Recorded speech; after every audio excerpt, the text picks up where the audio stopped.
So I would try to summarize some of the patients that we have seen in last 1 year. We have idiopathic Parkinson's, young onset, we have hemosiderin-induced iron overload Parkinson's. In such a kind of patients, we have seen patients responding significantly to motor symptoms, and as well as the quality of life parameters like quality of sleep, state of mind, overall vitality, weight. These parameters respond significantly to Ayurveda treatments. We have also seen patients like very young patients of 30 to 40 years, etc., where they have still not been put on dopamine stimulators, but they are doing good, and where they have been seen by the conventional neurologist, and where the neurologist has endorsed that the patient can continue with physical exercises and Ayurveda. So that is where we see that the patient still can delay being on such aggressive medication. So this is a patient, a male 45-year-old who has come in from Langley, UK, and who was diagnosed with Parkinson's around the time of COVID, around 2 years, 2.5, 3 years ago, that he presented with the weakness over his lower limbs, weakness while walking, tendency to fall, and other motor symptoms like neck stiffness. His gaze is like his expressions are masked. With this progressive symptoms over a period of 2.5, 3 years, he is on a dopamine agonist which is prescribed by a specialist in UK. He came in because progressively in last 3 years that he is going towards being wheelchair bound. He came in a wheelchair while he presented to us. So and he is just 45 years old.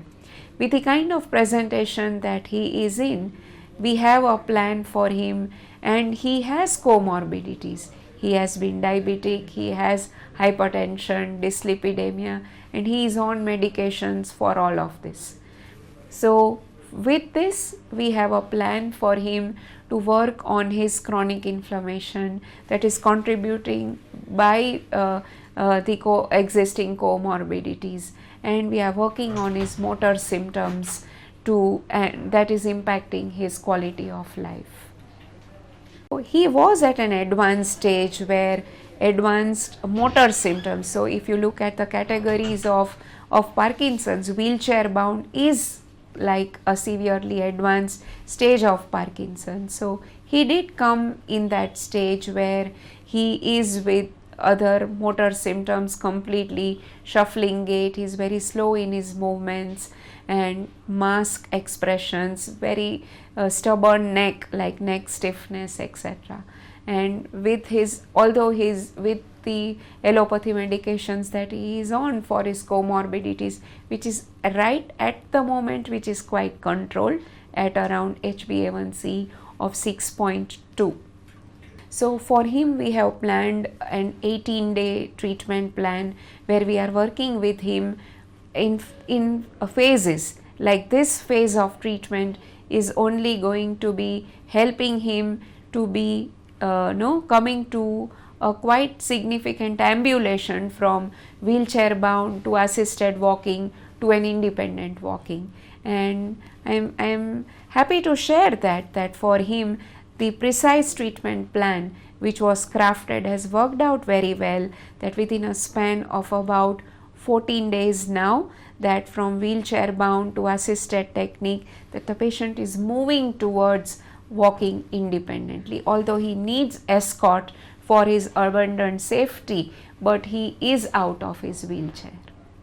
We do get such kind of significant outcomes, but in his case it has been a rapid and a significant progression, and I would say this has come because of also with multiple things that are happening, like his inflammation coming down, with a good cleansing that has happened.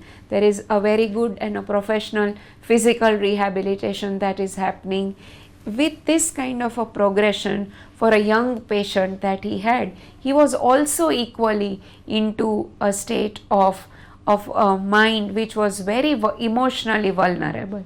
By being here, by reassuring him with a good counseling, with the kind of care that is, there is also a dramatic change in his overall state of mind.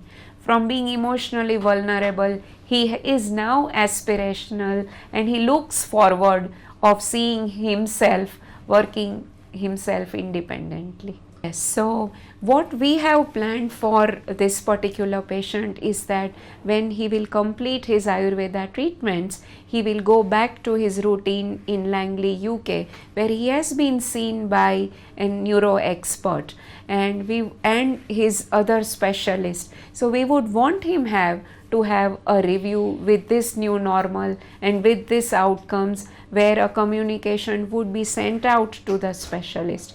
He would review his dosage of dopamine agonist that he is on. If that needs to be tapered, that would be a significant milestone in his journey. Once that is done, we have planned predefined reviews within a period of 1 month that he would report back to us via teleconsultation. And based upon those reviews, based upon the standard outcome scales that would be periodically used for measurements, we would have a care plan. And currently it looks like that he would need at least an annual maintenance for next 2 years.